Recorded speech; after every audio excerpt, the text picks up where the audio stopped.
Novi Pazar je, nažalost, jedan od retkih gradova u Srbiji u kome nije krenulo grejanje, a razlog je za početak, postoji više razloga za početak, osnovni razlog je ljudskog faktora, jer sa minimum procesa rada koliko trenutno mi možemo da ostvarimo zbog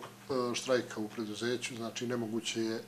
organizovati proizvodnju i distribuciju toplotne energije sa nekih 10-ak proizvodnih radnika, posebno ne početak grejne sezone. Jer za početak grejne sezone i sa svim raspoloživim radnicima u tehničkoj službi je zbog starosti sistema imamo veliki broj problema i treba nam dosta vremena da taj sistem dovedemo u ravnotežu. A sve ovo je osnovni uzrok finansijske prirode,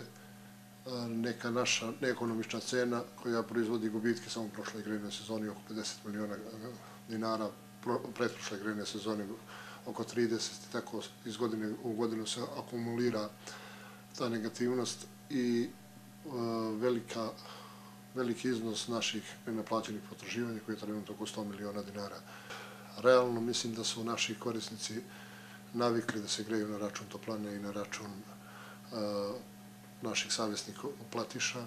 i da tom jednom mora da se stane na kraj. Ja u ovom trenutku ne mogu precizirati kada ćemo krenuti sa radom i kada će taj rad u potpunosti biti normalizovan, jer ne zavisi od mene, zavisi od nekih dogovora i pregovora sa sindikatom Gradske toplane i mogućnostima da se njima ispuni bar deo zahteva, a trenutno im kasnimo sa neke 4 plate.